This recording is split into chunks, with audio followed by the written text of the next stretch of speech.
Hello बच्चों, welcome to career zone. हम पढ़ रहे हैं बायोलॉजी में क्रैश कोर्स नीट एग्जामिनेशन के लिए, और इस क्रैश कोर्स में हम एनसीईआरटी के इम्पोर्टेंट पॉइंट्स को डिस्कस कर रहे हैं और चैप्टर वाइज करेंगे। ठीक है, हमारा पहला चैप्टर है द लिविंग वर्ल्ड। तो वीडियो स्टार्ट करने से पहले चैनल का प्रमोशन कर लेते हैं। यदि आपने हमारे YouTube चैनल को सब्सक्राइब नहीं किया है तो चैनल को सब्सक्राइब कर लीजिए और साथ में बेल आइकन को भी प्रेस कर दीजिए, जिससे फ्यूचर में आने वाली वीडियो का नोटिफिकेशन आपको मिल जाए। यदि आपको वीडियोस पसंद आ रही है तो आप चैनल को सब्सक्राइब कर लीजिए और साथ में बेल आइकन को भी प्रेस कर दीजिए। वीडियो को ज्यादा से ज्यादा शेयर कीजिए, लाइक कीजिए, और आपका कोई अगर डाउट हो तो साथ में कमेंट भी जरूर कीजिए। ठीक है, तो चलिए स्टार्ट करते हैं आज का लेक्चर। तो सबसे पहले लेक्चर में हमने बात करी थी अर्नस्ट मेयर की, 20th सेंचुरी का डार्विन कहते हैं इनको, और हमने ग्रोथ के बारे में बताया था जो कि लिविंग ऑर्गेनिज्म की कैरेक्टरिस्टिक फीचर है। फिर हमने दूसरे लेक्चर में बात करी थी रिप्रोडक्शन, और थर्ड लेक्चर में बात करी है मेटाबॉलिज्म और कॉन्शियसनेस के ऊपर। ठीक है, तो आज की वीडियो में हम बात करेंगे डाइवर्सिटी को लेकर। तो बच्चों, डाइवर्सिटी का मतलब होता है कि कितने डिफरेंट टाइप के ऑर्गेनिज्म अर्थ के ऊपर पाए जाते हैं। जितने भी डिफरेंट टाइप के एनिमल्स अर्थ के ऊपर पाए जाते हैं उनसे बनती है डाइवर्सिटी। और अभी तक आप बता सकते हो कि कितने नंबर ऑफ स्पीसीज को डिस्कवर कर लिया गया है। तो आपकी स्क्रीन पर दिखाई दे रहा है 1.7 से 1.8 मिलियन स्पीसीज को अभी तक डिस्कवर्ड कर लिया है। और ये नंबर इंपॉर्टेंट है, एग्जामिनेशन के लिए पूछा जाता है कि नंबर ऑफ डिस्कवर्ड स्पीसीज कितनी है। तो याद रखेंगे 1.7 to 1.8 मिलियन।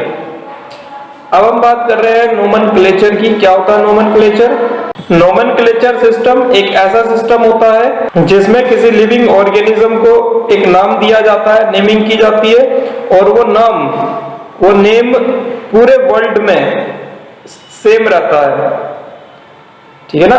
नोमेनक्लेचर सिस्टम एक ऐसा सिस्टम है जिसमें किसी लिविंग ऑर्गेनिज्म को एक नेम दिया जाता है और वो नेम पूरे वर्ल्ड में सेम रहता है। मतलब एक स्पीसीज को पूरे वर्ल्ड में एक ही नाम से जाना जाता है। नोमेनक्लेचर सिस्टम में एक लिविंग ऑर्गेनिज्म को एक नाम दिया जाता है जो पूरे वर्ल्ड में सेम रहता है। ठीक है। आइडेंटिफिकेशन क्या होगा? आइडेंटिफिकेशन का मतलब होता है किसी भी ऑर्गेनिज्म की पहचान करना। किसी भी लिविंग ऑर्गेनिज्म का नोमेनक्लेचर या नेमिंग करने से पहले हमको उस एनिमल को पूरी तरीके से डिस्क्राइब करना होता है। ठीक है ना, तभी हम उसका करेक्टली नेमिंग कर पाएंगे। अब डिस्क्राइब कैसे करेंगे एनिमल को? तो जो भी कोई नई स्पीसीज हमको डिस्कवर्ड होती है तो हम उसको उसकी फिजिकल अपीयरेंस या उसका एनाटॉमी को चेक करते हैं और ये देखते हैं कि उसके कैरेक्टर्स ज्ञात एनिमल में से किससे मैच कर रहे हैं। हम ये चीज चेक करते हैं। ठीक है ना। और अभी आप आगे पढ़ेंगे टैक्सोनॉमी को, जिसमें एनिमल्स को कैटेगराइज किया जाता है किंगडम में, उसके बाद आता है फाइलम, उसके बाद आता है क्लास, ऑर्डर, फैमिली, जीनस। ठीक है ना। इस तरीके से हम कैटेगराइज करेंगे किसी भी ऑर्गेनिज्म को, और फिर उसके बाद ऑर्गेनिज्म को कोई नाम दिया जाता है। ठीक है। अगर आप प्लांट के नोमेनक्लेचर की बात कर रहे हैं तो प्लांट के लिए नोमेनक्लेचर का काम कौन करता है? ICBN, जिसकी फुल फॉर्म होती है, याद कर लेना, international code for botanical nomenclature. ICBN, international code for botanical nomenclature, है ना। इसके द्वारा प्लांट्स का नोमेनक्लेचर किया जाता है। वहीं अगर हम एनिमल्स के नोमेनक्लेचर की बात करें, एनिमल्स का नोमेनक्लेचर करने के लिए ICZN है ना, जिसको की फुल फॉर्म है international code of zoological nomenclature. तो बच्चों, ये फुल फॉर्म एग्जामिनेशन में पूछी जा चुकी है, इनको आप याद रखना। प्लांट्स का नोमेनक्लेचर करने के लिए कौन है? ICBN, international code for botanical nomenclature, और एनिमल्स का नोमेनक्लेचर करने के लिए कौन है? ICZN, international code of zoological nomenclature. किसी भी ऑर्गेनिज्म का जो साइंटिफिक नेम होता है, ठीक है ना, वो केवल एक ही होता है। एक ही नेम के कभी भी आपको दो स्पीसीज नहीं मिलेगी साइंटिफिक नेम में। जो साइंटिफिक नेम होता है वो एक स्पीसीज का केवल एक नाम ही होता है, और एक ही नाम आपको किन्हीं दो स्पीसीज के नहीं मिलेंगे। जब हम साइंटिफिक नेमिंग को देखते हैं तो उसमें हमको दो कंपोनेंट दिखाई देते हैं। एक होता है जेनरिक नेम। जेनरिक नेम जो होता है ना, जीनस को रिप्रेजेंट करता है। और दूसरा हमको दिखाई देता है एक और कंपोनेंट जिसको हम कहते हैं स्पेसिफिक एपिथेट। और स्पेसिफिक एपिथेट स्पीसीज को रिप्रेजेंट करता है।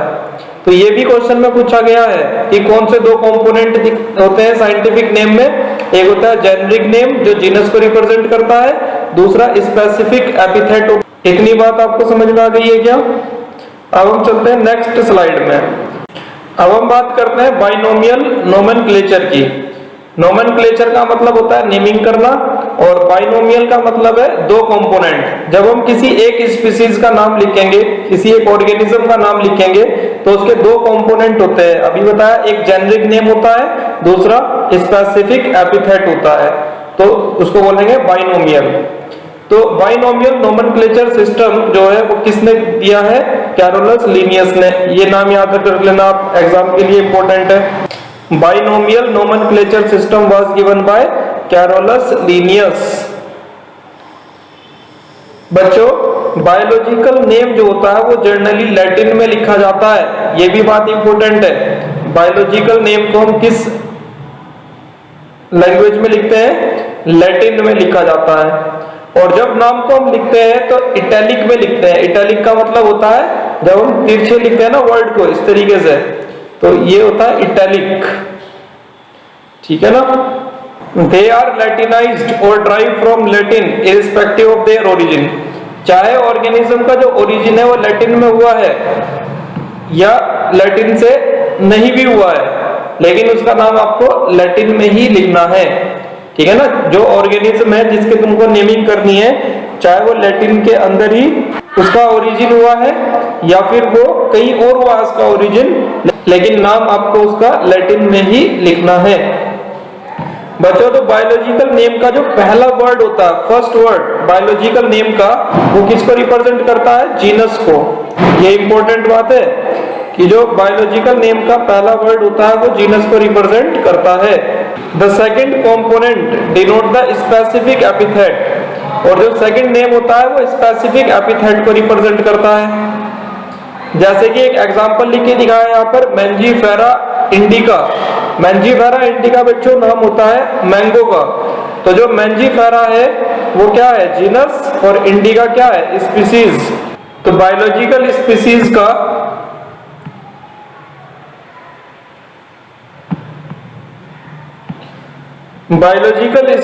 का जो पहला वर्ड होता है वो किसको रिप्रेजेंट करेगा? जीनस को। और सेकंड कंपोनेंट जो होता है नेम का वो किसको रिप्रेजेंट करता है? स्पेसिफिक एपिथेट या स्पीसीज को। जैसे कि मैंने आपको एग्जांपल बताया मैंगो का मैंजीफेरा इंडिका। तो जो मैंजीफेरा है वो जीनस को रिप्रेजेंट कर रहा है और इंडिका स्पीसीज को रिप्रेजेंट कर रहा है। बच्चों, जब हम बायोलॉजिकल नेम को, ठीक है ना, हाथ से लिखते हैं, हैंड रिटन, तो उनको अलग अलग अंडरलाइन किया जाता है। जैसे कि मैंजीफेरा को आपने अलग से अंडरलाइन कर दिया और इंडिका को अलग से अंडरलाइन कर दिया। और जब प्रिंट कराया जाता है नाम को, अगर हम प्रिंट कराते हैं तो उसको इटैलिक में आपको प्रिंट कराना होता है। ठीक है ना? तो ये बात इंपॉर्टेंट है कि अगर आपको बायोलॉजिकल नेम को हाथ से लिखना है तो जीनस और स्पीसीज को अलग अलग से अंडरलाइन कर दो, और जब प्रिंट कराएंगे तो बायोलॉजिकल नेम को आपने इटैलिक में लिखना है। नेक्स्ट पॉइंट देखिए, the first word denote the genus start with capital letter. पहला वर्ड जीनस को रिप्रेजेंट करता है और कैपिटल लेटर में लिखा जाता है, जबकि स्पेसिफिक एपिथेट का जब हम नाम लिखते हैं तो उसको पूरे के पूरे वर्ड को स्मॉल लेटर में लिखा जाता है। तो आप इसको इस एग्जांपल से भी लिख सकते हैं। जब मैंने मैंजीफेरा लिखा जीनस का नाम, तो एम को पहले वर्ड को बनाया कैपिटल और स्पीसीज का नाम हमने लिखा इंडिका, तो इसमें आप देखो सारे वर्ड स्मॉल लेटर में होते हैं। तो जीनस का पहला वर्ड कैपिटल बनेगा और स्पीसीज का पहला वर्ड या सारे ही वर्ड क्या बनेंगे, स्मॉल लेटर में बनेंगे। तो ये आपका एक एग्जांपल हुआ। एक बात और याद रखनी है आपको, जब हम नाम लिखते हैं तो नाम के लास्ट में आपको ऑथर का नेम भी लिखना है, ठीक है ना। After the species epithet, species epithet या स्पीसीज के नाम के बाद में आपको ऑथर का नाम भी लिखना होता है। जैसे मैंजीफेरा इंडिका, इस नाम को देने वाले कौन है, लिनियस, तो मैंने लिख दिया मैंजीफेरा इंडिका लिन। उसको एब्रीविएशन में लिखना है, मतलब शॉर्ट फॉर्म में लिखना है, लिन हम इस तरीके से लिख देंगे। तो ऑथर का नाम कब लिखा जाता है, स्पेसिफिक एपिथेट के बाद में, ठीक है। तो इस वीडियो में आज इतना ही रखेंगे। नेक्स्ट वीडियो में हम बात करेंगे बायोलॉजिकल क्लासिफिकेशन की।